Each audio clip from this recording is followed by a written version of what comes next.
I'm talking more about Jake. I want to see a UFC fight. You want to see a UFC fight with Jake? Yeah. Well, he's not going to fight for the UFC. Well, no, he's or got a MMA contract fight. for- MMA fight. He'll I'm do so an sorry. MMA. He's got a contract with the PFL, which is another organization. They're throwing a lot of money around. They just signed Francis Ngannou, and Jake has a contract with them. So if he has an MMA fight, I think it has to be over there Where's that? at PFL. PFL? Yeah. I haven't watched the PFL. It's good. Good fights. Good fighters. They got a lot of elite guys. It's like, a B-level organization in terms of – there's only really one A-level organization in America. Right. That's the UFC. Right. The other ones are just slightly below, but there's elite guys in all of those. There's elite guys in Bellator that could compete in the UFC. Right. There's elite guys in the PFL. And what is that? Just contracting? It's like your contract and shit like that. Yeah. Yeah, like that's what happened with Francis Ngannou because he was the UFC heavyweight champion. He didn't lose his title. He relinquished his title due to contract negotiations, and he decided he was going to leave. And so he vacated the title, and they gave him a big chunk of money to go to the PFL. Right. I got to watch a PFL fight. Yeah, there's good fights. It's got a wacky point system that you're not going to understand because I don't understand I it. don't understand any points in UFC or boxing.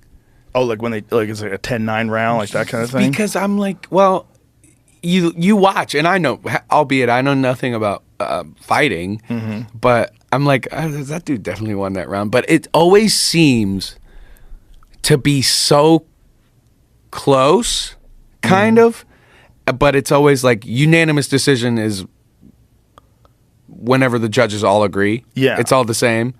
Right. But I don't quite understand the whole deal. I don't understand. So what are they going off of? Knockdowns is a big one. Knockdown's a big one. Punches landed is a big one. Uh-huh. So what is the ratio? So here, let's take a look at that. What is the ratio between punches thrown and punches landed? How does that affect points? Well, it doesn't Okay. if you still land a lot and you miss a lot. Like, so Okay. if you're a highly active fighter that throws like 150 punches a round and you land 50 and your opponent only lands 10 but they only threw 30, Right. you still won that round. Right. You just let a lot more volume, a lot more, but even though you're missing, it's like what counts is how many you land. Okay. You don't get penalized for missing. For missing. Right. Okay. Because if you're a guy who just throws a lot of fucking punches, you're going to miss a lot of punches too. If you have some insane cardio and you just go after a guy and throw insane volume at him, Well, you take 100% of the shots you miss. Isn't that the saying? you miss 100% of the shots you don't take. But you do take 100% of the shots you miss, too. Yeah, That's right. a pessimistic version of that. A little bit, but it is true. 100% of the times you missed, you took a shot. That's true. That's unavoidable. My buddy told me that, and I was like, "Oh, that's amazing." That's amazing. Nobody wants to think about that. No one thinks about that. You got to go for it. And a lot then- of people go for it. They said Michael Jordan said that, Did he? and then Michael Jordan didn't say that. You might have said it and forgot. You might have been in a competitive trance. You miss 100.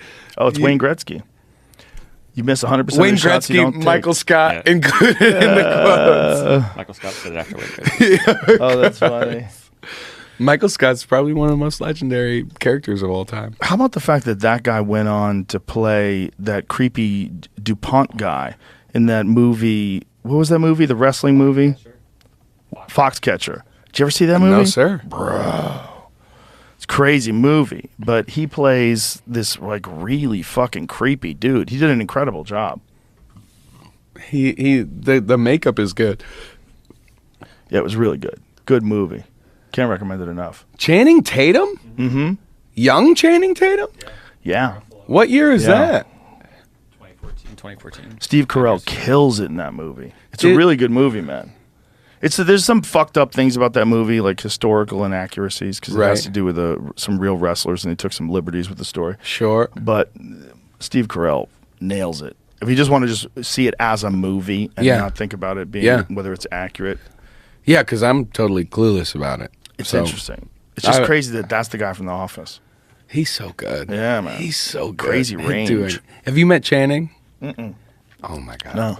He's the best. Is he? Do you Yeah, like him? he's the best fucking guy. I remember I was working on the last album, and we did a whole bunch of Shroomies and just listened to it. He's such a nice. fucking cool motherfucker. Oh, I like when I hear about cool people. Me too. And you know, it's always scary because you never Yeah. really know. I remember, you never really know. You feel like you know. And that's kind of a whole thing Right. with, you know, the way everything is today is like, I feel like I know. I've seen you before. Right. I see everything that you do. I know Yeah, where you are I know 24 you. hours a day. Yeah. I know you. Yeah. And it's I'm looking at you on Snapchat map. exactly. Well, I'm looking at you on OnlyFans. Imagine if OnlyFans had a map of where the girls are all the time. That's fucked. No way. Oof. No, that'd be terrible. Anybody, but it's so crazy how anyone knows where you are Yeah. at all times. Well, the it's government does. crazy. Someone does if they're looking for you. By the way, If you're carrying a phone around. I'm a good boy. You're a good boy. I'm I'm just a want to good boy, let them Yeah. know that Joe's Pay a my good boy too. Well, we pay our taxes. we pay our taxes and we are not kids and we We're not definitely pay our taxes. We're only good. Only good, not bad. God bless America. It's I don't know. It's so crazy nowadays the way that there's people feel so personal with people, but it's super unpersonal at the same time. Like I remember whenever I started losing my weight, everybody was like, "Hey, this is what meth looks like."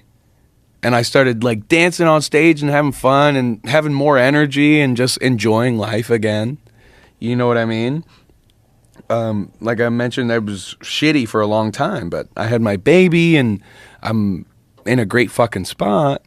And then the first thing that happens is like, oh, he's on fucking drugs. And I'm like, well, I know there's people that genuinely care.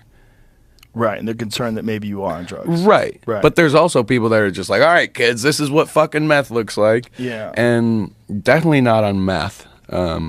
Definitely not on any fucking hard drugs. But you feel an inclination almost as a public figure to have to justify something that you don't need to justify. First off, it's nobody's business. Second off, don't just fucking assume everything. You know what I mean? Yeah.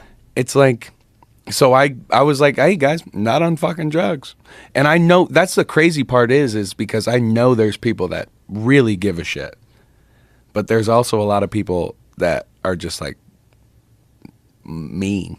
You know, people are just mean in general online. You never have to face repercussions for what you do. They're just not happy with their own life, and they want you to fail, and that's what you're reading. You know, that's all that is. It's just someone wants you to be. And then Right. there's, you know, an unusual thing. Like all of a sudden you have this unusual amount of energy and joy for life. Yeah. You're like, I don't know. No, I'm not Seems buying different. it. I'm not buying